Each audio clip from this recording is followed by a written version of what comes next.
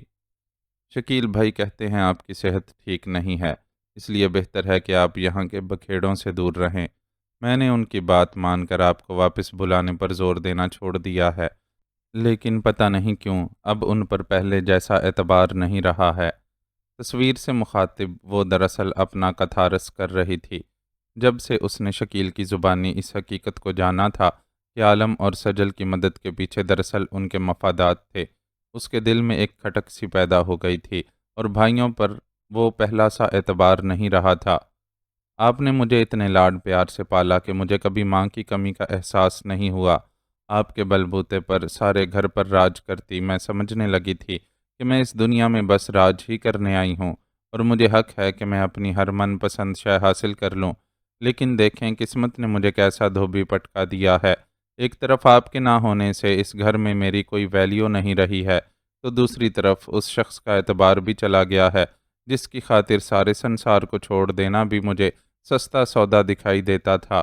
وہ بہت دنوں سے ذہنی اور جذباتی طور پر تکلیف میں تھی، لیکن اب ایک نیا جھٹکا لگا تھا جس نے اسے مزید توڑ کر رکھ دیا تھا۔ کل ہی اس کی ساکشی سے ملاقات ہوئی تھی۔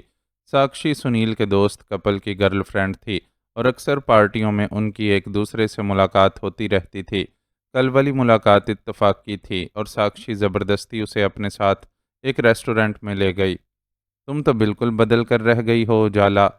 پہلی نظر میں تو میں پہچانی ہی نہیں تھی کہ تم وہی اجالا ہو جو ہر پارٹی میں ہم سب سے زیادہ سندر دکھائی دیتی تھی۔ ویٹر کو کافی کا آرڈر دینے کے بعد ساکشی نے اس کی طرف دیکھتے ہوئے افسوس کا اظہار کیا۔ سنیل کے بعد زندہ ہوں تو یہ بھی ایک چمتکار ہے۔ میرے دل کی حالت پوچھو تو ہر پل یہی خیال آتا ہے کہ وہ چلا گیا ہے تو میں اس سنسار میں کیا کر رہی ہوں۔ اپنے ہندو دوستوں کے ساتھ وہ بھی کثرت سے ہندی کے لفظ استعمال کرنے کی عادی تھی۔ سنیل کی موت کا سب کو بہت افسوس ہے۔ کچھ سمجھ نہیں آتا کہ اس کی موت اور ایک پاکستانی سیکرٹ ایجنٹ کا آپس میں کیا گٹھ جوڑ تھا۔ تم کچھ بتا سکتی ہو اس بارے میں؟ وہ ایجنٹ تو تمہارا کزن ہی ہے نا؟ ساکشی کے لہجے میں گہرا تجسس تھا۔ نہیں، مجھے کچھ نہیں معلوم۔ اس نے اپنا سر جھکا لیا۔ وہ جانتی تھی کہ سنیل کے ساتھ مل کر عالم کو اس مصیبت میں پھنسانے میں اس کا بھی ہاتھ تھا۔ اپنے تئیں تو وہ بس عالم کو ڈرا دھمکا کر انڈیا سے واپس بھیجنا چاہتی تھی، مگر معلوم نہیں تھا کہ حالات اس حد تک بگڑ جائیں گے۔ چلو جو بھی سچ ہے وہ تو اس سے اگلوا ہی لیا جائے گا، لیکن تم تو خود کو اس کرائسس سے نکالو۔ مرنے والوں کے ساتھ بھلا کون مرتا ہے؟ ساکشی نے تجسس کے باوجود اس پر زیادہ زور نہیں دیا تھا اور ہمدردی سے اسے سمجھانے لگی تھی۔ کبھی کبھی مجھے لگتا ہے کہ میں سنیل کے ساتھ ہی مر چکی ہوں اور میرے پاس بنا آتما کے بس یہ کھوکھلا بدن رہ گیا ہے جو کسی بھی پل ختم ہو جائے گا۔ انگلی کی مدد سے میز کی شفاف سطح پر اندیکھے دائرے بناتی وہ کہیں سے بھی نارمل نہیں لگ رہی تھی۔ کافی لو۔ ساکشی نے اس کی کیفیت کو پوری طرح محسوس کیا اور ویٹر کی سرو کی ہوئی کافی کی طرف اشارہ کرتے ہوئے سنجیدگی سے بولی۔ کافی ختم ہونے تک ان کے درمیان کوئی گفتگو نہیں ہوئی۔ اس دوران ساکشی صرف اس کا جائزہ لیتی رہی۔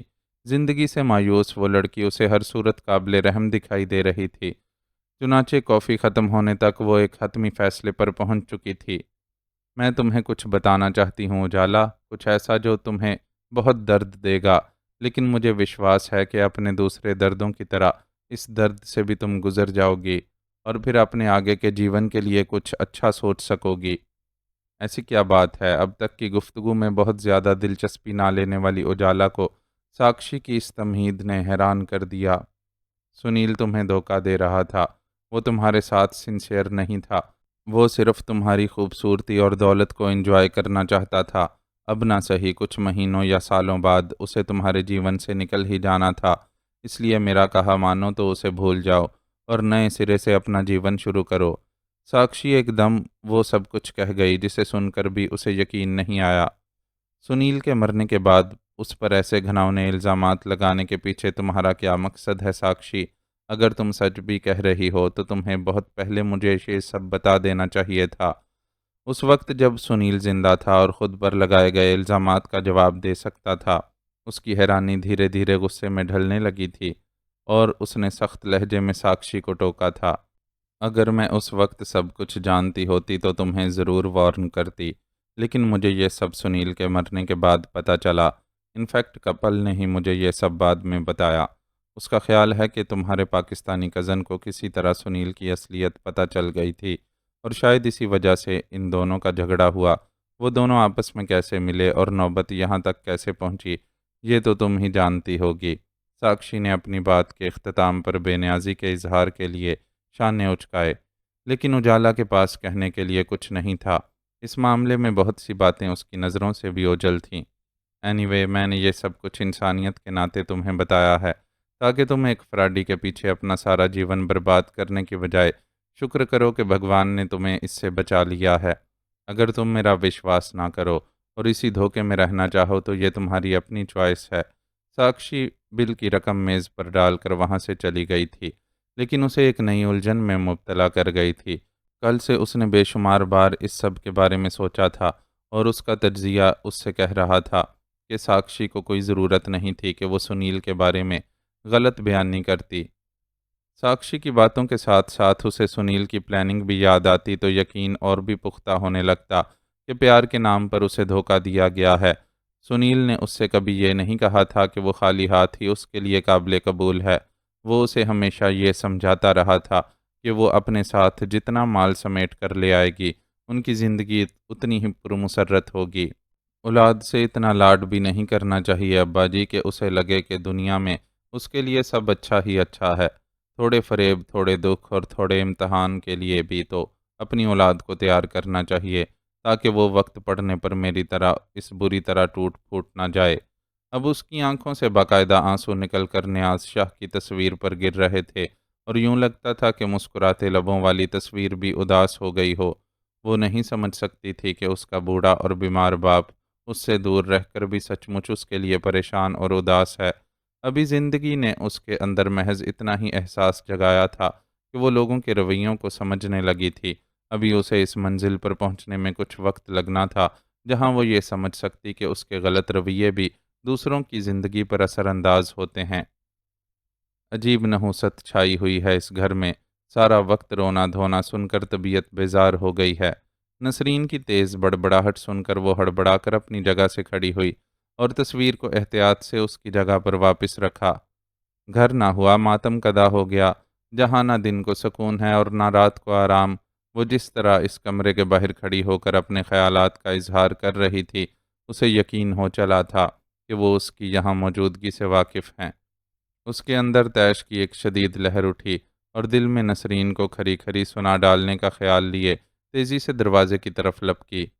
فون کرو اور بتاؤ اپنی ماں کو کہ یہاں اس کی چہیتی کے لاڈلے نے سیاپا ڈال رکھا ہے اور اس کا رونا سن سن کر ہمارے کان پک گئے ہیں۔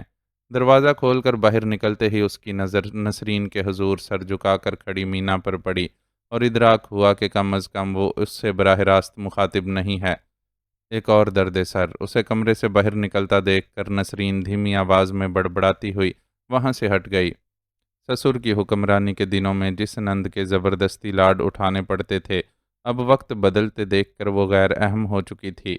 کیا مسئلہ ہے؟ اس نے نسرین سے الجھنے کا ارادہ ترک کر کے سہمی کھڑی مینا سے پوچھا۔ اعظم بستر سے گر گیا ہے اور روئے جا رہا ہے۔ بینا اور میں اسے چپ کراتے کراتے تھک گئی ہیں۔ بینا نے مجھے بھیجا تھا کہ شاہدہ کو بلا کر لے آؤں تاکہ وہ اعظم کو سنبھال لے، لیکن شاہدہ کو بڑی امی نے کسی کام پر لگا رکھا ہے۔ میرے اسے بلانے پر وہ ناراض ہو گئیں اور باتیں سنانے لگیں۔ مینا نے روحان سے لہجے میں اسے تفصیل سے آگاہ کیا۔ اچھا آؤ، میں دیکھتی ہوں۔ وہ اس کی بات سن کر اس کے ساتھ چل پڑی۔ بچیوں کے مشترکہ کمرے میں بینا اعظم کو شانے سے لگائے بہلانے کی کوشش میں بری طرح ہلکان ہو رہی تھی۔ وہ بلند آواز میں نہیں رو رہا تھا، لیکن جس طرح اس کی ہچکیاں بندھی ہوئی تھیں، اس سے اندازہ ہو رہا تھا کہ بہت دیر سے رو رہا ہے اور خاصی تکلیف میں ہے۔ لاؤ مجھے دکھاؤ۔ اس نے بلکتے ہوئے بچے کو بینا کی گود سے لے لیا اور اس کا جائزہ لینے لگی۔ جہاں دیدہ نہیں تھی، لیکن گھر میں اپنی نظروں کے سامنے بھتیجے بھتیجیوں کو پلتا بڑھتا دیکھا تھا، اس لیے اعظم کا اچھی طرح معائنہ کر کے سر کے پچھلے حصے میں بالوں کے اندر چھپے اس گومڑ تک پہنچنے میں کامیاب ہو گئی تھی جو بستر سے گرنے کے نتیجے میں نمودار ہوا تھا۔ بام دو مجھے اور کوئی درد کا سیرپ بھی، اس نے حکم جاری کیا تو بینا تیزی سے کمرے سے باہر نکلی۔ روزمرہ استعمال ہونے والی عام دوائیں فردوس کی الماری میں پڑی رہتی تھیں۔ تم اس کے لیے فیڈر لے آؤ، دوسرا حکم مینا کے لیے تھا۔ حکم دینے کے ساتھ ساتھ وہ اعظم کو اپنے سینے سے لگائے نرمی سے سہلا بھی رہی تھی۔ بچہ تکلیف سے زیادہ گرنے کے صدمے سے ڈر گیا تھا اور بچیاں مناسب طریقے سے اسے بہلانے میں کامیاب نہیں ہو سکی تھیں۔ اس کی نرم گرم آغوش ملی تو اس کی کیفیت میں تبدیلی آنے لگی۔ بچیوں کے مطلوبہ اشیاء لانے کے بعد اس نے ان کی مدد سے اعظم کی خاطر مدارت کی تو وہ مکمل طور پر پرسکون ہو گیا اور سونے کے موڈ میں دکھائی دینے لگا۔ ذرا تھوڑی دیر اسے اپنے ساتھ کھیل میں لگا لو، سر پر چوٹ لگی ہے، فوری طور پر سلا دینا مناسب نہیں ہوگا۔ اس نے بینا اور مینا کو ہدایت کی تو وہ اعظم کے کھلونے اٹھا کر لائیں اور اسے ان میں مگن کر دیا۔ اجالا بھی ایک طرف بیٹھی اسے ہنستا کھیلتا دیکھتی رہی۔ کمال یہ تھا کہ اس سارے عرصے میں اسے ایک بار بھی یہ یاد نہیں آیا تھا کہ وہ سجل کا بیٹا ہے، جس سے وہ اس کے بھائی سمیت نفرت کرتی تھی۔ شاید حالات نے اس پر ثابت کرنا شروع کر دیا تھا کہ وہ اس قدر نفرت کے مستحق نہیں تھے جتنا وہ سمجھتی رہی تھی۔ کیا ہو رہا ہے بھائی؟ یہ یہاں کیسی محفل جمی ہے؟ اسے وہاں بیٹھے تقریباً آدھا گھنٹہ گزرا تھا کہ فردوس چلی آئی۔ اب وہ اپنی ڈیوٹی ٹائم سے ہٹ کر ہسپتال میں نہیں رکتی تھی۔ جلیل کی مدد سے اس نے کم از کم نندوں کو قائل کر لیا تھا کہ اس کے مستقل ہسپتال میں رہنے سے اس کے بچے ڈسٹرب ہو رہے ہیں، اس لیے خاندان کے دیگر افراد کو بھی اس کام میں اس کا ہاتھ بٹانا چاہیے۔ مطالبہ جائز تھا، اس لیے چاروں ناچار سبیحہ اور صالحہ نے حامی بھر لی اور اب وہ دونوں بہنیں باری باری سجل کے ساتھ ہسپتال میں رک رہی تھیں۔ اعظم بیڈ سے گر گیا تھا ماما، بہت زور سے چوٹ لگی تھی، چپ ہی نہیں ہو رہا تھا ہم سے۔ وہ تو پھپھو نے آ کر اسے سنبھالا تو تب جا کر مشکل سے بہلا۔ بچیوں نے ماں کو دیکھتے ہی تفصیلی رپورٹ پیش کرنا شروع کر دی۔ ان کی باتوں کو توجہ سے سنتی فردوس جلدی جلدی اعظم کا معائنہ کرنے لگی، درمیان میں چند سوالات بھی کیے۔ یہ بچیاں اس لائق نہیں ہیں کہ اتنے چھوٹے بچے کی ذمہ داری نبھا سکیں، ان پر یہ بوجھ ڈالنا قطعی نامناسب ہے۔ بہت دیر سے خاموش بیٹھی اجالا نے آخر اپنے لب کھولے اور فردوس کو جتایا۔ تم ٹھیک کہہ رہی ہو، لیکن میں بھی کیا کروں؟ شاہدہ سے کہہ کر جاتی ہوں کہ اعظم کا خیال رکھے، لیکن نسرین بھابھی ڈانٹ ڈپٹ کر اسے دوسرے کاموں میں لگا دیتی ہیں۔ وہ غریب نوکری جانے کے ڈر سے انکار بھی نہیں کر سکتی اور اسے بچیوں کے حوالے کر دیتی ہے۔ فردوس نے اعظم کا ماتھا چومتے ہوئے اسے صورتحال سے آگاہ کیا۔ گھر میں ملازماؤں کی کمی تو نہیں جو نسرین بھابھی شاہدہ سے ہی کام لینا ضروری سمجھتی ہیں؟ اجالا نے حیرت کا اظہار کیا۔ بس ان کی ضد سمجھ لو، ابا جی کی غیر موجودگی میں انہوں نے خود کو اس گھر کا حاکم اعلیٰ سمجھ لیا ہے اور ہر کام میں مکمل اپنی مرضی چلا رہی ہیں۔ فردوس جو ویسے ہی نسرین کے رویے سے شاکی تھی، موقع پا کر بول اٹھی۔ حاکم اعلیٰ تو شکیل بھائی بنے بیٹھے ہیں، نسرین بھابھی تو بس فرسٹ لیڈی کا رول پلے کر رہی ہیں۔ اجالا کا جواب چونکا دینے والا تھا۔ فردوس نے اسے غور سے دیکھا، اس میں واضح طور پر تبدیلی دکھائی دے رہی تھی۔ جنون اور نفرت کی بجائے آنکھوں میں سوچ کی پرچھائیاں تھیں اور صاف لگتا تھا کہ اس کے ذہن کی کھڑکیاں کھلنے لگی ہیں۔ جو جیسا کر رہا ہے اسے وہ کرنے دو اور یہ سوچو کہ خود ہمیں کیا کرنا چاہیے۔ غلط اور صحیح یہ دو راستے ہمیشہ ہر ایک کے لیے کھلے رہتے ہیں۔ دوسروں کو دیکھ کر خود غلط راستے پر قدم رکھ دینا دانش مندی نہیں۔ دانش مندی اسی میں ہے کہ انسان اپنے لیے درست راستہ چنے۔ اس نے بہت نرم اور دھیمے لہجے میں اجالا کو یہ نصیحت کی تھی کہ کہیں وہ بدک کر بھلائی کی راہ سے پیچھے ہی نہ ہٹ جائے۔ میں آپ کی اس نصیحت کو یاد رکھنے کی کوشش کروں گی۔ میرے خیال میں تم آلریڈی اس پر عمل کر رہی ہو۔ آج جس طرح تم نے اعظم کا خیال رکھا، اس کے لیے میں ذاتی طور پر تمہاری شکر گزار ہوں۔ تم یقین کرو کہ اس بچے کی وجہ سے میں کتنی پریشان ہوں۔ ایک طرف یہ اپنی ماں سے جدا ہے تو دوسری طرف کوئی اس کا ڈھنگ سے خیال رکھنے والا نہیں۔ پھر بھی میں ہر روز سجل کو جھوٹے بہلاوے دیتی ہوں کہ اس کا بیٹا اس کے بغیر بالکل ٹھیک اور خوش باش ہے۔ ایک بیمار ماں کے لیے میں اس کے سوا کر بھی کیا سکتی ہوں؟ ڈاکٹرز کیا کہتے ہیں اس کے بارے میں؟ وہ کب تک گھر واپس آ جائے گی؟ اس روز ایمرجنسی میں سجل کو ہسپتال پہنچانے کے بعد آج وہ پہلی بار اس کے بارے میں استفسار کر رہی تھی۔ اس کا کیس سیریس ہے، مکمل ٹیسٹ ہو جائیں تو ہی کوئی فائنل فیصلہ لیا جا سکتا ہے۔ فردوس نے یہ جواب دینے کے ساتھ ساتھ اسے کچھ اور تفصیلات سے آگاہ کیا۔ یہ تو واقعی کافی سیریس سچویشن ہے، مجھے نہیں لگتا کہ اسے جلد ہسپتال سے ریلیز کیا جا سکے گا۔ تفصیلات سن کر اس نے تبصرہ کیا، ہے تو ایسا ہی، لیکن اب سجل کی برداشت جواب دینے لگی ہے۔ کسی دن وہ بیٹے سے ملنے کے لیے ہسپتال سے بھاگ کر آ جائے گی۔ فردوس نے اس کی تائید کی۔ تو اعظم کو اس سے ملانے کے لیے ہسپتال لے جائیں، یہ کوئی اتنا مشکل کام تو نہیں ہے۔ اس نے سادہ سا حل پیش کیا۔ میرے لیے تو مشکل ہی ہے یار، میں وہاں ڈیوٹی پر ہوتی ہوں اور ڈیوٹی ٹائم ختم ہونے سے پہلے گھر نہیں آ سکتی۔ اب اتنے گھنٹوں کے لیے تو بچے کو ہسپتال میں کوئی الاؤ نہیں کرے گا نا، اور یہاں کوئی ایک نہیں ہے جو اس ذمہ داری کو نبھانے کے لیے تیار ہو جائے۔ فردوس بہت سلیقے سے اسے اپنے ڈھب پر لا رہی تھی۔ چلیں میں لے جاؤں گی تم۔ اجالا کی پیشکش غیر متوقع نہ ہونے کے باوجود فردوس نے جان بوجھ کر حیرت کا اظہار کیا۔ ہاں تو اس میں کیا ہے، اس نے عادتاً بے نیازی کا اظہار کیا۔ اگر تمہیں سجل کی شکل دیکھ کر غصہ آ گیا تو؟ فردوس نے جان بوجھ کر تذبذب کا اظہار کیا۔ میں کون سا اس کے روم میں جم کر بیٹھ جاؤں گی؟ اعظم کو اس کے حوالے کر کے آدھ پون گھنٹہ کیفیٹیریا میں گزارا جا سکتا ہے۔ یہ اچھا آئیڈیا ہے۔ کل ویسے بھی وہاں سبیحہ باجی موجود ہوں گی، انہیں بھی اپنے ساتھ لے جانا، ان کے ساتھ تو ویسے بھی تمہیں وقت گزرنے کا پتہ نہیں چلتا۔ فردوس نے گویا اس کے فیصلے کی تائید کی۔ باجی میں مجھے امی کی جھلک دکھائی دیتی ہے، اس لیے ان کے ساتھ وقت گزارنا اچھا لگتا ہے۔ اس کے سادگی سے کیے اعتراف نے فردوس کو احساس دلایا کہ بظاہر اکھڑ اور بد مزاج دکھائی دینے والوں کی زندگی میں بھی کوئی ایسی محرومی ہوتی ہے جو ان کے رویے کی حقیقی وجہ ہوتی ہے، لیکن لوگ اسے کھوج نہیں پاتے۔ اجالا کی اس کیفیت کو محسوس کر کے وہ اندر ہی اندر شرمندہ بھی ہوئی کہ وہ اسے ایک نازک کام کے لیے استعمال کرنے جا رہی ہے، لیکن وہ مجبور تھی۔ ہاتھ آیا موقع نکل جانے کی صورت میں ہوتا کام رک سکتا تھا، اور وہ دل سے خواہش مند تھی کہ ایسا نہ ہو۔ آپ کہاں کھو گئیں؟ اس کی خاموشی کو محسوس کر کے اجالا نے اسے ٹوکا۔ کہیں نہیں، بس سوچ رہی تھی کہ تمہارا شکریہ کیسے ادا کروں۔ فردوس نے بات بنائی۔ اس کی ضرورت ہی نہیں ہے، وہ کہہ کر وہاں سے اٹھ گئی تو فردوس نے سکون کا سانس لیا۔ اسے معلوم تھا کہ ارادے کی پکی اجالا کو کل کوئی نہیں روک پائے گا۔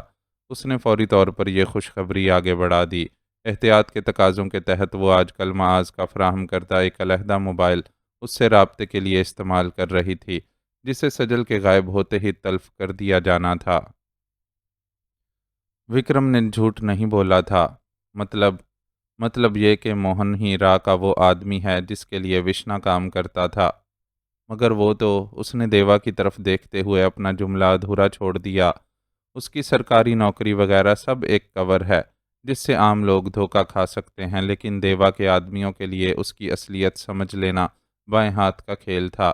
میں نے سب پتہ کر لیا ہے۔ میڈیا کو کیس کی بریفنگ دینے والے ہاتھی کے دکھانے والے دانت ہیں۔ اصل بندہ یہ موہن ہی ہے، اور یہی ہمیں تمہارے دوستوں تک پہنچائے گا۔ دیوا کی دی اطلاع نے اس کے اندر سنسنی سی پھیلا دی۔ ہم کب تک اس کے خلاف ایکشن لے سکیں گے؟ اس نے سرسراتے لہجے میں سوال کیا۔ بہت جلد، مگر پہلے تم اپنی سائیڈ سیف کر لو۔ اس لڑکی کو ہسپتال سے شفٹ کرنے کا ارینجمنٹ کر لیا ہے تم نے؟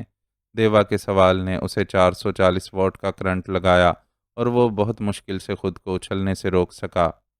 آگے پیچھے دیکھنا تو پڑتا ہے نا، پھر اس کی سیفٹی کا خیال بھی کرنا ہے جس کی سفارش لے کر ہم تک آئے ہو۔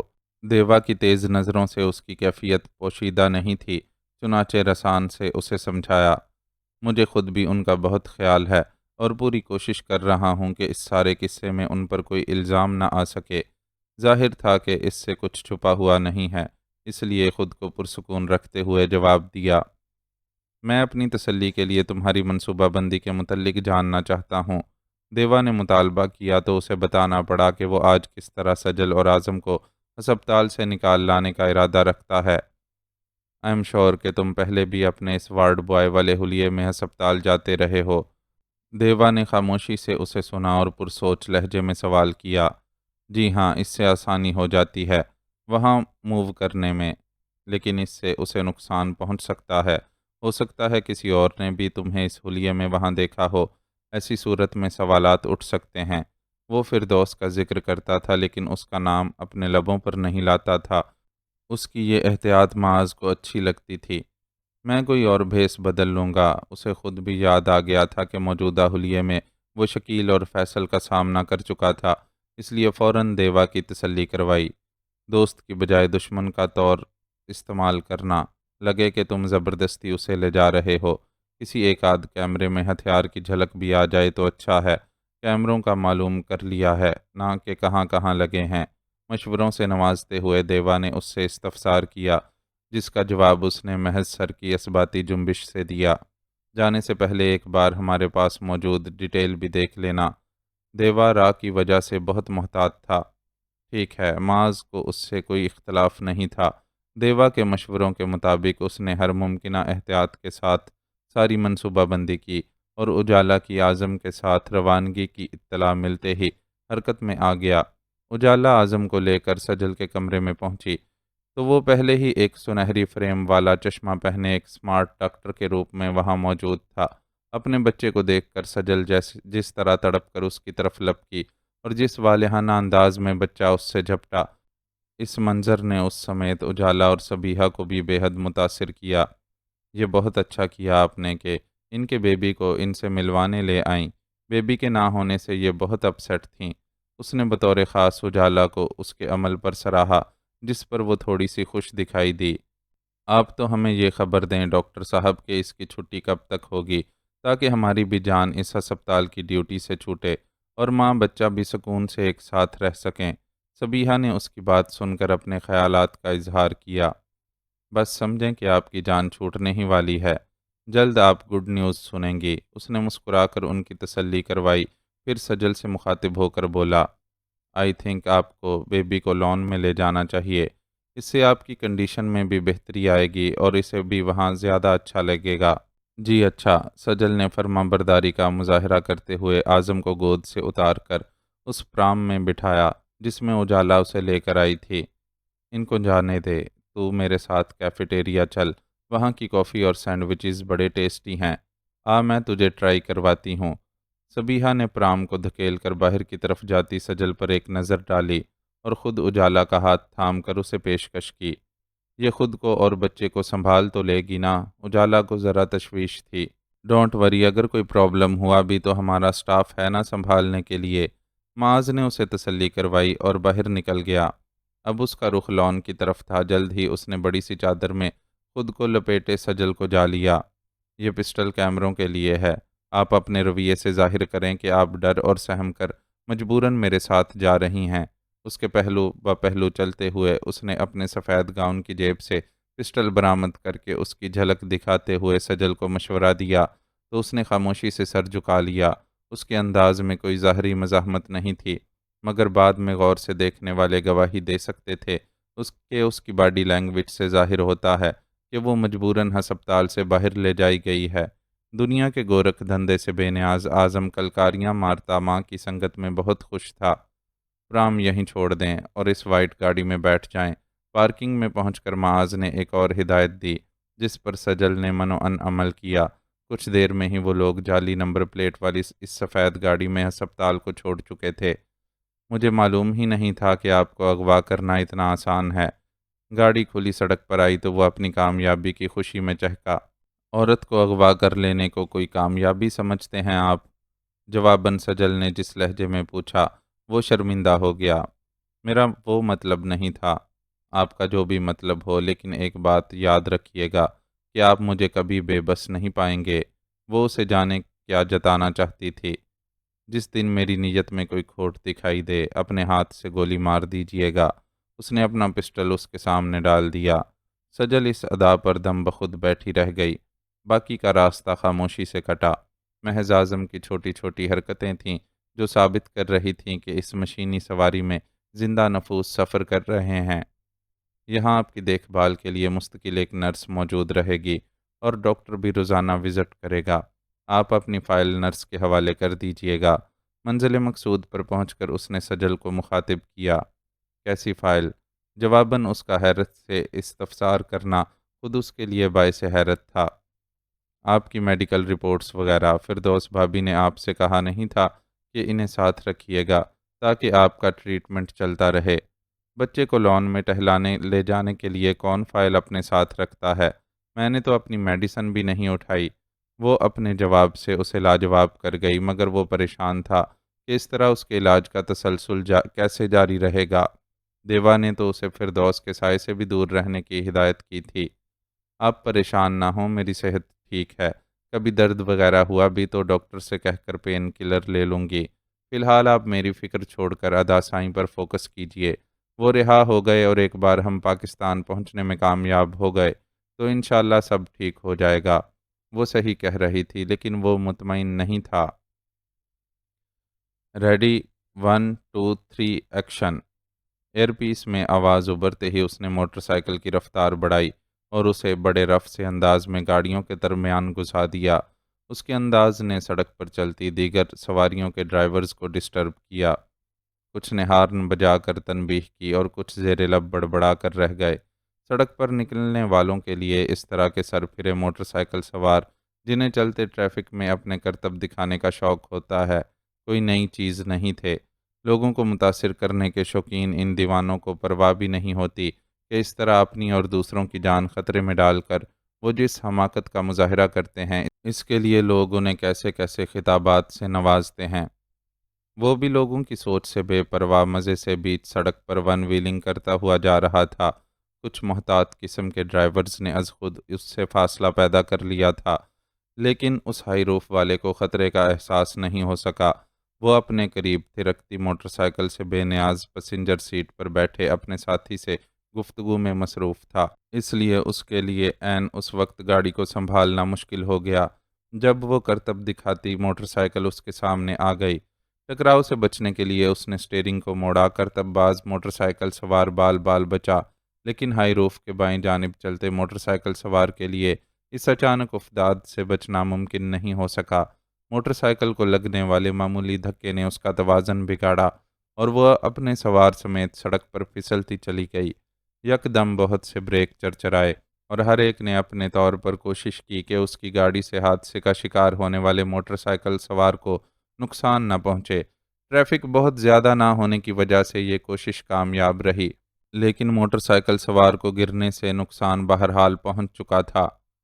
آئی ایم سوری سر، میری غلطی نہیں تھی، بس میں اس پاگل موٹر سائیکل والے کو بچانے کے چکر میں آپ کو ہٹ کر بیٹھا۔ ہائی روف والا اپنی گاڑی سے نکل کر متاثرہ شخص تک پہنچنے والا پہلا شخص تھا۔ گرنے سے اس کو اچھی خاصی چوٹیں آئی تھیں اور ان چوٹوں سے خون رس رہا تھا۔ وہ بدماش تو نکل گیا اور یہ بیچارے شریف آدمی مشکل میں پڑ گئے۔ ایک دوسری گاڑی کے ڈرائیور نے سڑک پر بہت آگے جاتی موٹر سائیکل کو دیکھتے ہوئے غصے سے تبصرہ کیا، لکیر پیٹنے کا کوئی فائدہ نہیں، ان صاحب کو فوراً ہسپتال لے کر چلو تاکہ ان کی مرہم پٹی ہو سکے۔ ہائی روف والے کے ساتھی نے بلند آواز سے کہا اور زخمی موٹر سائیکل سوار کو سہارا دے کر اٹھانے کی کوشش کی۔ آپ لوگ رہنے دیں، میں اپنے کسی دوست کو کال کر لیتا ہوں۔ شریف صورت زخمی موٹر سائیکل سوار خود کو سنبھال چکا تھا، چنانچہ جیب کی طرف ہاتھ بڑھاتے ہوئے بولا، یقیناً مقصد موبائل نکالنا تھا۔ ایسے کیسے صاحب، میری گاڑی سے آپ کو نقصان ہوا ہے تو میرا فرض بنتا ہے کہ آپ کو ہسپتال لے کر جاؤں۔ آپ راستے میں جس کو چاہے کال کر کے ہسپتال بلوا لیجئے گا۔ ہائی روف والے نے اصرار کیا اور اسے جواب کا موقع دیے بغیر اپنے ساتھی سے بولا، تم ان کی موٹر سائیکل لے کر پیچھے پیچھے آؤ، کوئی ٹوٹ پھوٹ ہوئی ہو تو اسے بھی دیکھ لینا۔ دوسرے لمحے وہ پھر زخمی موٹر سائیکل سوار سے مخاطب ہوا، آئیے صاحب، آپ گاڑی میں بیٹھیے، ہماری وجہ سے سارا ٹریفک ڈسٹرب ہو رہا ہے۔ اس بار اس نے موٹر سائیکل سوار کا بازو دبوچ کر باقاعدہ ہائی روف کی طرف دھکیلا تھا۔ موقع پر موجود دیگر لوگوں نے بھی اس کی بات مان لینے پر اصرار کیا تو موٹر سائیکل سوار کو نہ چاہتے ہوئے بھی گاڑی کی فرنٹ سیٹ پر بیٹھنا پڑا۔ ٹیشو سے اپنے زخم صاف کر لیں، گاڑی سٹارٹ کرتے ہوئے ہائی روف والے نے زخمی سے ہمدردی سے کہا تو اس نے سر ہلاتے ہوئے ٹیشو باکس سے 3 4 ٹیشو پیپر کھینچ لیے۔ کچھ مقامات سے خون رس رہا تھا، لیکن کوئی بھی چوٹ شدید نوعیت کی نہیں تھی۔ یہ آج کل کے لونڈے بڑے بے پرواہ ہیں، ان کے کرتب بازی میں کسی کی جان چلی جائے انہیں پرواہ نہیں ہوتی۔ ہائی روف کو ٹریفک کے بہاؤ میں ڈالتے ہوئے ڈرائیور نے تبصرہ کیا، ساری تربیت کی کمی ہے، جوابی تبصرہ کرتے ہوئے موٹر سائیکل والے نے بیک ویو مرر پر نظر ڈالی اور یہ دیکھ کر اطمینان محسوس کیا کہ دوسرا بندہ اس کی موٹر سائیکل لیے پیچھے پیچھے آ رہا ہے۔ اطمینان کا یہ دورانیہ بے حد مختصر تھا، کیونکہ عقب میں محسوس ہونے والے تحرک نے اسے بھڑکا دیا تھا۔ خود کار رد عمل کے تحت اس نے جیب میں ہاتھ ڈال کر اپنا پسٹل نکالنے کی کوشش کی، لیکن عقب میں موجود شخص زیادہ تیز رفتار ثابت ہوا۔ اس کے ہاتھ میں موجود سپرے سے ہونے والی فوار نے موٹر سائیکل والے کا چہرہ بھگو ڈالا۔ خود کو بے ہوشی سے بچانے کی خاطر اس نے سانس روکنے کی کوشش کی، لیکن سر پر لگائی جانے والی ضرب نے اس کی کوشش کو کامیاب نہیں ہونے دیا اور وہ اپنے حواس کھوتا چلا گیا۔ اس کی جیبوں کی تلاشی لے کر سارا سامان باہر نکال لو۔ ڈرائیور نے گاڑی روکے بغیر اپنے ساتھی کو حکم دیا۔ خاموش ہو گیا ہے سالہ، آ کر سامان لے لو۔ ڈرائیور اب پیچھے آتے اپنے ساتھی سے مخاطب تھا۔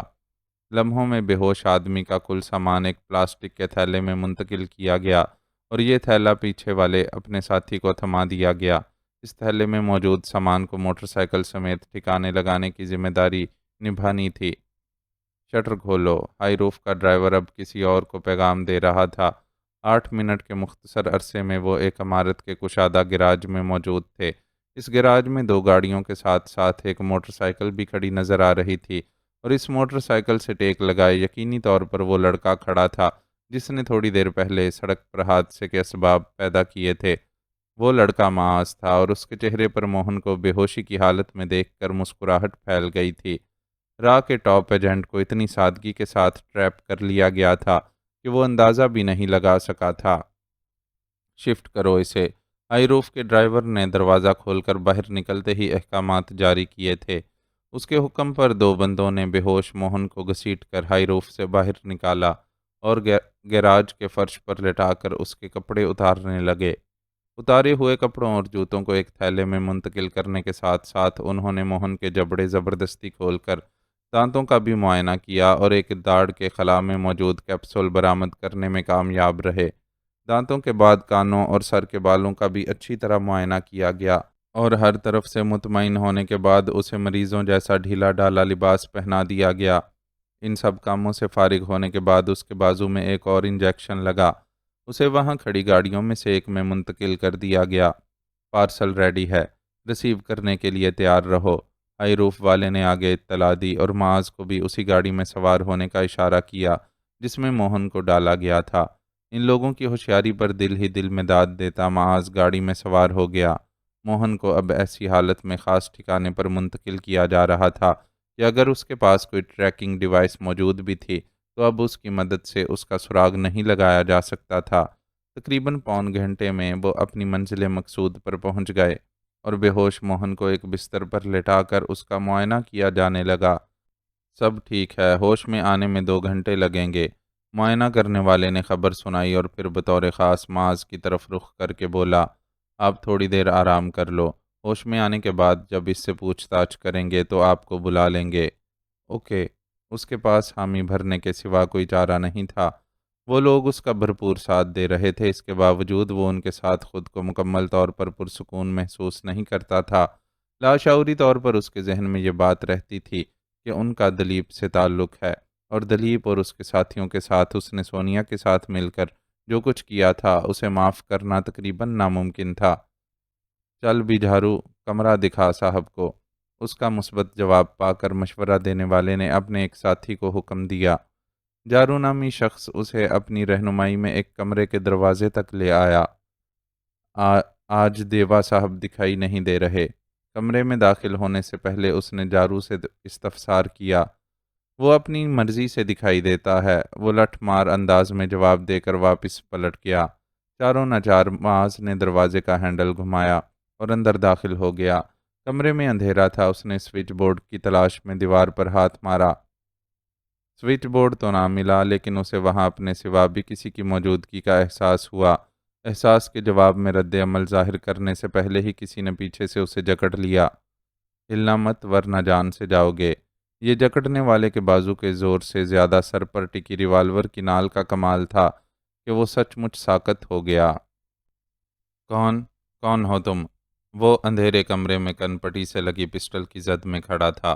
پھر بھی لہجے کو پرسکون رکھتے ہوئے سوال کیا، دیوا کے ٹھکانے پر دشمن تو تمہیں مل نہیں سکتا؟ یکدم ہی لائٹ جل گئی اور دیوا ہنستا ہوا اس کے سامنے آ گیا۔ اچھا تو یہ آپ ہیں؟ وہ جواباً فقط اتنا ہی کہہ سکا۔ حقیقتاً اسے یہ سب عجیب لگا تھا۔ دیوا کی جو حیثیت تھی اس کے مطابق اس سے ایسے بچگانہ مذاق کی امید نہیں رکھی جا سکتی تھی۔ ایسے ہی تمہاری بہادری کا امتحان لے رہا تھا، دیوا نے آرام سے کہا اور خود کمرے میں رکھے صوفے کی طرف بڑھ گیا۔ امتحان میں پاس ہوا ہوں یا فیل؟ معاذ نے ہونٹوں پر مسکراہٹ سجائی۔ 100% پاس ہو بابا، اس نے ایک بار پھر کہا لگایا، لیکن نہ جانے کیوں معاذ کو اس کا یہ انداز مصنوعی لگا۔ کس سوچ میں پڑ گئے؟ آؤ یہاں بیٹھو، تھوڑی گپ شپ لگاتے ہیں۔ دیوا نے اس کے انداز کو محسوس کیا اور نرم لہجے میں اپنے ساتھ بیٹھنے کی دعوت دی۔ ٹینشن مت لو، کام چل پڑا ہے، جلد کوئی اچھی خبر سنو گے۔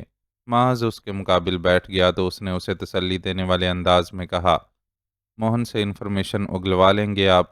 سنا ہے یہ ایجنٹس بڑے سخت جان ہوتے ہیں، جان دے دیتے ہیں، زبان نہیں کھولتے، پھر اس کا غیاب بھی مسئلہ بن سکتا ہے، کہیں وہ لوگ چوکنے نہ ہو جائیں۔ اس نے دیوا کے رویے کو ذہن سے جھٹکا اور موہن سے متعلق اپنے خدشات بیان کرنے لگا۔ ہم نے اس کی زبان کھلوانی ہی کب ہے؟ اس کی زبان تو اس کی پتنی کھلوائے گی۔ کیا مطلب؟ اسے دیوا کے جواب نے حیران کر دیا۔ مطلب یہ کہ اس کی پتنی بھی ہمارے قبضے میں ہے اور اس کی سلامتی کے لیے اسے ہمارے ساتھ کوآپریٹ کرنا پڑے گا۔ دیوا نے اسے اطلاع دی تو وہ چپ سا ہو گیا۔ مقاصد کے حصول کے لیے عورتوں اور بچوں کو یرغمال بنانا اس کے لیے ناپسندیدہ فعل تھا، لیکن وہ دیوا سے اختلاف بھی نہیں رکھ کر سکتا تھا۔ مجبوری ہے دوست، جب انسان کے اپنے تلوے جل رہے ہوں تو وہ صحیح غلط سوچنے کے چکر میں نہیں پڑتا۔ کبھی کبھی خود کو بچانے کے لیے دوسرے کے سینے پر چڑھ کر کھڑے ہو جانا ہی واحد حل ہوتا ہے۔ اس کے اظہار کیے بغیر ہی وہ اس کی ناپسندیدگی کو بھانپ گیا۔ شاید ایسا ہی ہو، لیکن میں کبھی اس انداز میں نہیں سوچ سکا۔ ان باتوں کو جانے دو اور جو ہم کر رہے ہیں ہمیں کرنے دو۔ جی ٹھیک ہے، اس نے بحث نہیں کی۔ اب تم آرام کرو، جلد ہی گڈ نیوز سناؤں گا۔ دیوا کمرے سے جانے کے لیے اٹھ کھڑا ہوا۔ معاذ خاموشی سے اسے جاتے ہوئے دیکھتا رہا۔ اس کے یوں ملاقات کرنے کا سبب اسے سمجھ نہیں آیا تھا، لیکن کوئی شے تھی جو مسلسل اسے کھٹک رہی تھی۔ 1 منٹ، اس نے جاتے ہوئے دیوا کو روکا۔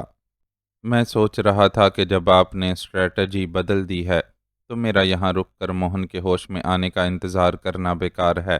آپ لوگ موہن اور اس کی بیوی کے معاملات سنبھالیے، میں اس دوران اپنے کچھ ضروری کام نمٹا لیتا ہوں۔ فائنل ایکشن سے پہلے ہم دوبارہ آپس میں مل کر ڈسکشن کر لیں گے۔ ایز یو وش، میرے کو کوئی آبجیکشن نہیں ہے۔ دیوا نے اس کی بات توجہ سے سنی اور بے نیازی سے شانے اچکاتے ہوئے جواب دیا، تو پھر ابھی میں چلتا ہوں۔ معاذ وہاں سے جانے کے لیے اٹھ کھڑا ہوا۔ اوکے گڈ بائے، دیوا نے اسے اجازت دے دی۔ وہاں سے نکل کر وہ سیدھا سجل سے ملنے جا پہنچا۔ وہ اپنے بیٹے کو کارپٹ پر بٹھائے ایک خالی ڈبے اور چھوٹی سی ڈنڈی کی مدد سے کھلانے میں مصروف تھی۔ ڈنڈی کو خاص انداز سے ڈبے پر مارنے سے ایک ردھم کی آواز پیدا ہو رہی تھی اور بچہ اس آواز پر خوش ہو کر تالیاں بجا رہا تھا۔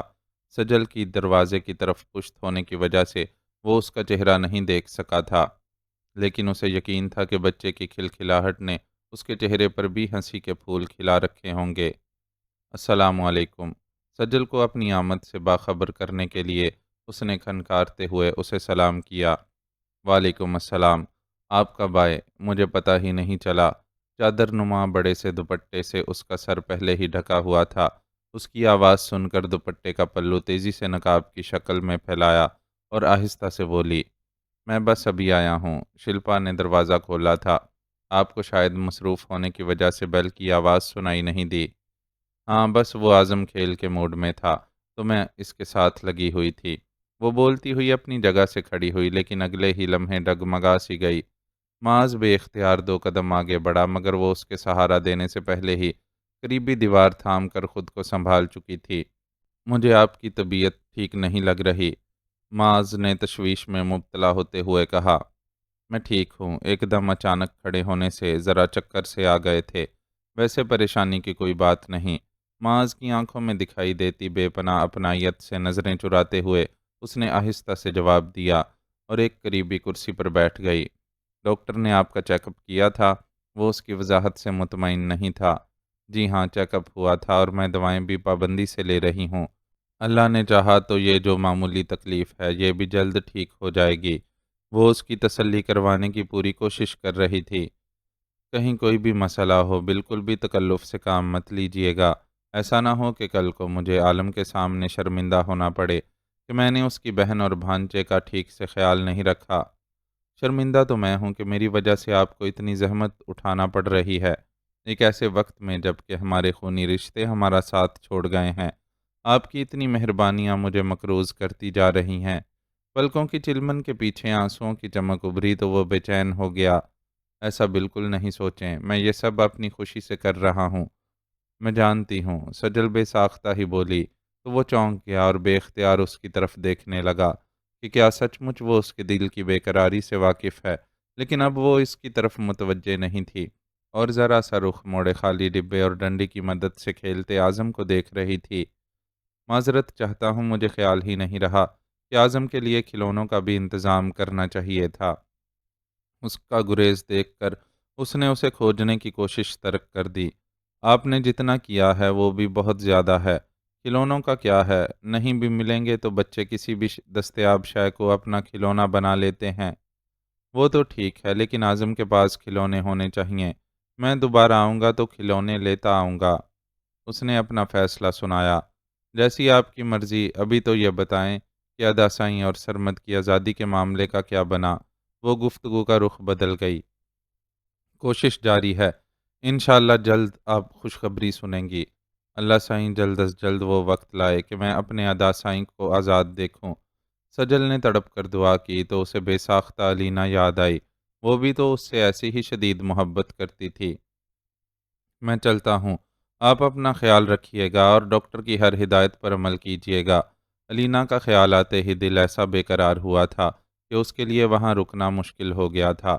کچھ مصروفیات تھیں اور کچھ احتیاط کے تقاضے کہ وہ گھر والوں کی خیر خبر لینے کے لیے دوبارہ پاکستان رابطہ ہی نہیں کر سکا تھا۔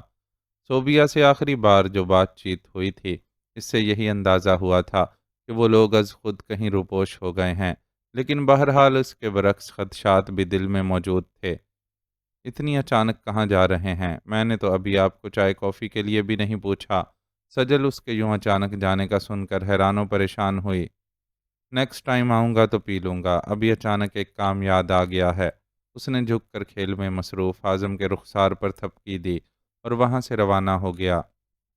راستے میں ہی کالے خان کو کال کر کے مشرا کو بلوانے کی بھی فرمائش کر دی کہ پاکستان میں محفوظ رابطہ کرنے کے لیے کمپیوٹر پر بے پناہ دسترس رکھنے والا وہ دھان پان سا لڑکا ناگزیر تھا۔ مشرا آ گیا۔ رادھا دیوی کے گھر پہنچتے ہی اس نے کالے خان سے سوال کیا، بس آتا ہی ہوگا، آپ بتائیں موہن کا کیا ہوا؟ کالے خان اس سے اس کام کے بارے میں جاننے کے لیے بے چین تھا جس کے لیے وہ گھر سے نکلا تھا۔ لے آئے ہیں اسے، آگے کا پلان ابھی طے کرنا ہے۔ میں نے سوچا اس سے پہلے ایک بار گھر والوں سے بات کر لوں، آنے والے وقت میں کیا حالات ہوں کیا معلوم۔ شبھ شبھ بولیے، اوپر والے نے چاہا تو آگے بھی سب اچھا ہوگا انشاءاللہ تعالی، لیکن خیال رکھنا کالے خان کہ اگر مجھے کچھ ہو جاتا ہے تو تمہیں سجل کا بہت خیال رکھنا ہے اور پوری کوشش کرنی ہے کہ اسے پاکستان میں اس کے اپنوں تک پہنچا دو۔ اس کے ساتھ بہت اندیشے تھے۔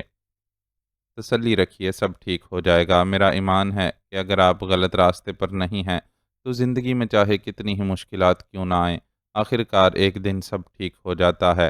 کالے خان نے اسے دلاسا دیا، پھر پوچھنے لگا، کھانے کے سلسلے میں کیا ارادہ ہے آپ کا؟ ابھی کھائیں گے یا کچھ دیر بعد؟ آج بھی تمہارے ہاتھ کا پکا زہر مار کرنا پڑے گا تو پھر رہنے دو۔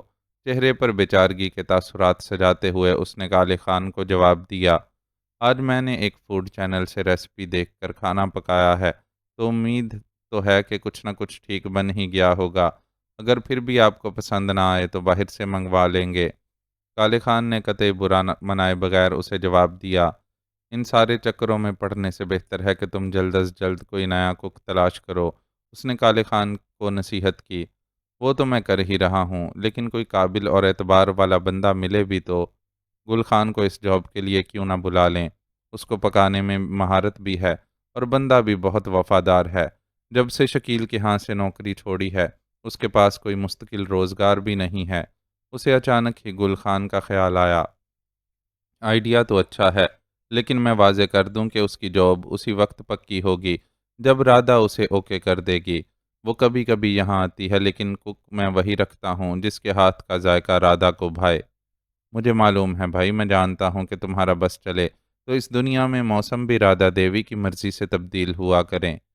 اب ایسی بھی بات نہیں ہے۔ کالے خان اس کی بات سن کر جھنپ گیا۔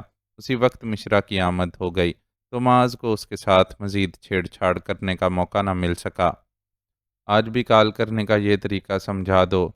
مشرا لیپ ٹاپ کھول کر بیٹھا تو وہ اس کے ساتھ آ بیٹھا۔ کوشش کرتا ہوں لیکن بہت کمپلیکیٹڈ ہے، ایک بار میں شاید ہی سمجھ آ سکے۔ اس نے قدرے نخوت سے جواب دیا، لیکن معاذ پوری استقامت سے اپنے ارادے پر ڈٹا رہا۔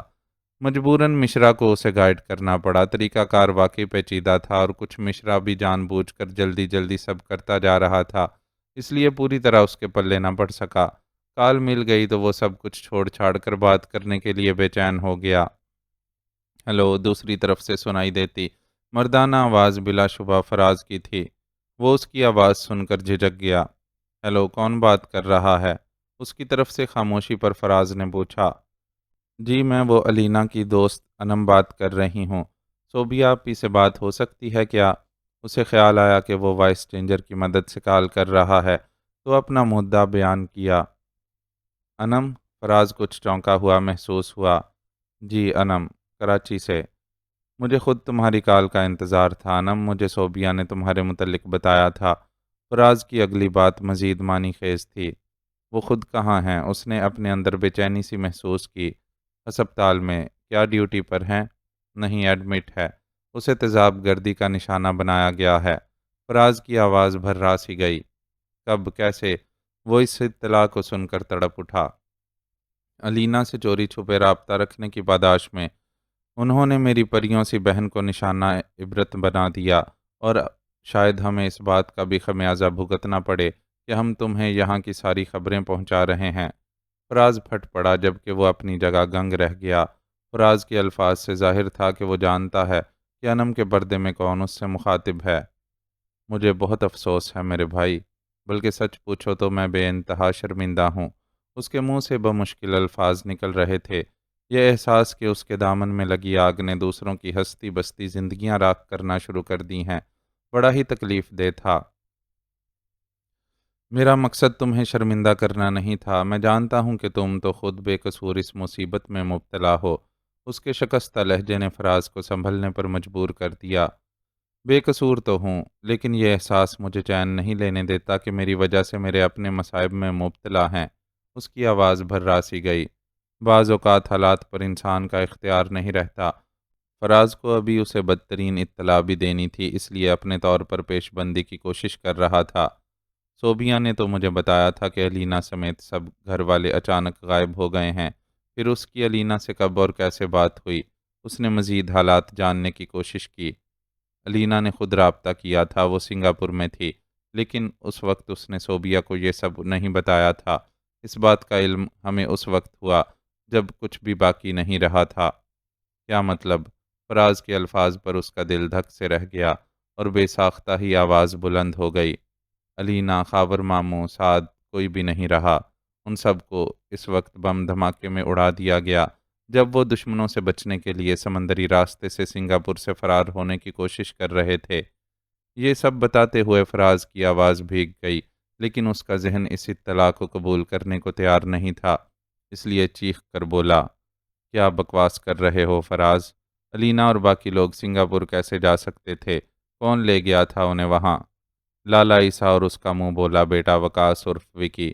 مجھے بہت زیادہ تفصیلات نہیں معلوم، بس اتنا پتا ہے کہ وہ لوگ تمہارے گھر والوں کی مدد کرنے کی کوشش کر رہے تھے۔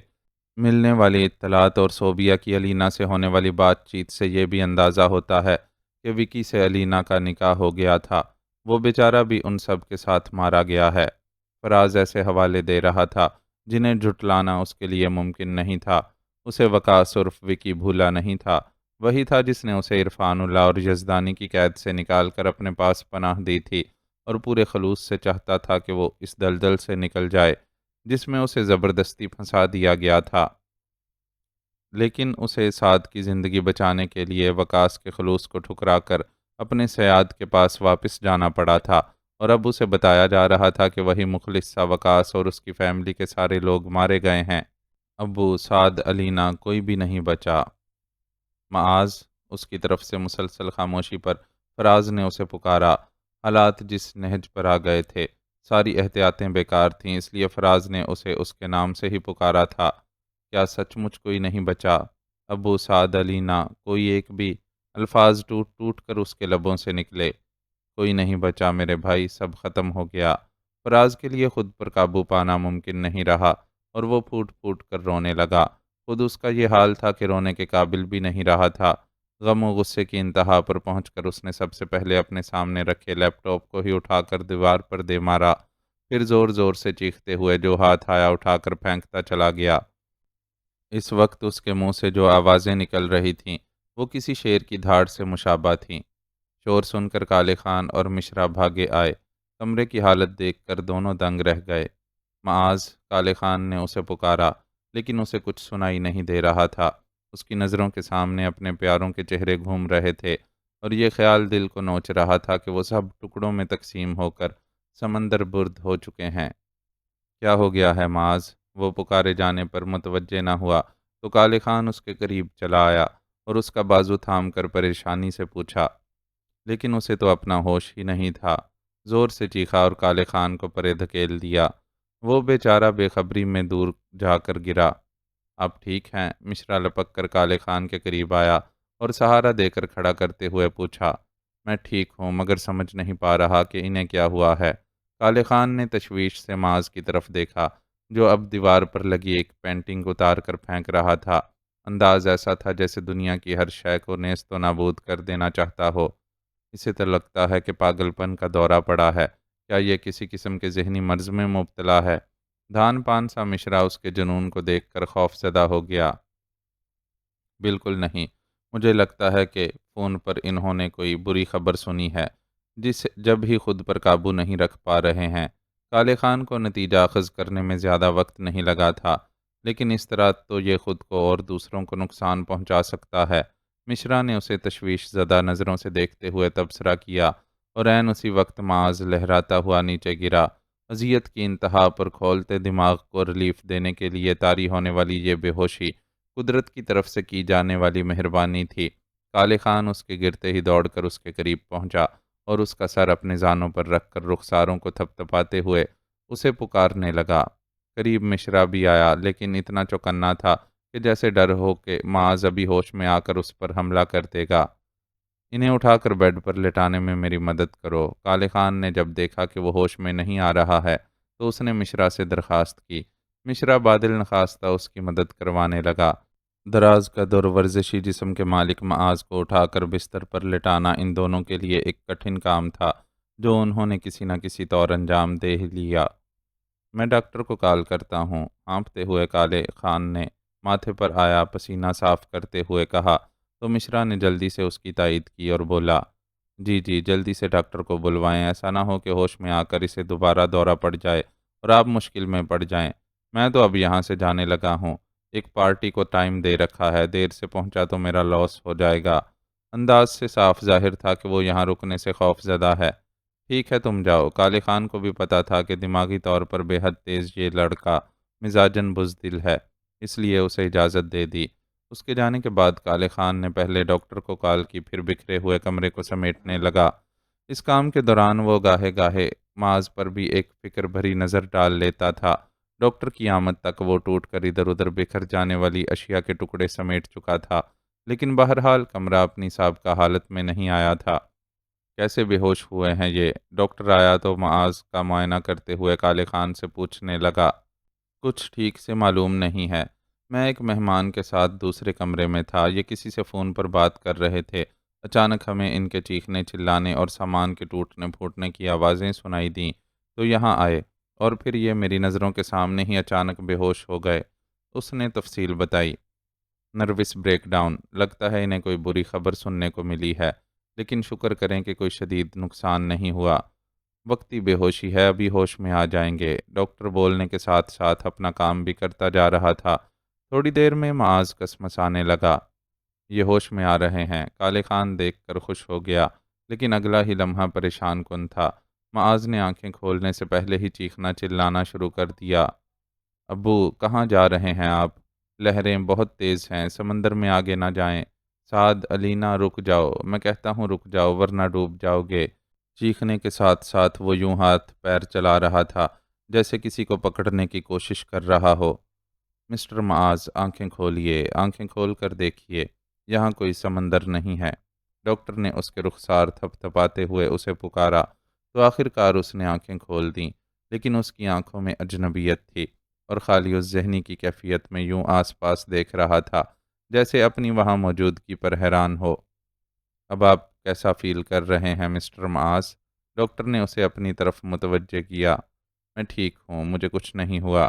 کیا کچھ ہوا تھا؟ وہ اٹھ کر بیٹھتے ہوئے ڈاکٹر کی وہاں موجودگی پر حیرت کا شکار نظر آ رہا تھا۔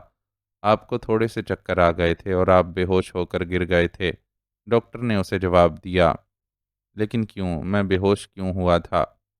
وہ الجھا۔ شاید آپ کو کمزوری ہو گئی ہے یا پھر آپ بہت زیادہ ذہنی دباؤ کا شکار ہو گئے تھے، ڈاکٹر نے محتاط الفاظ میں اسے جواب دیا۔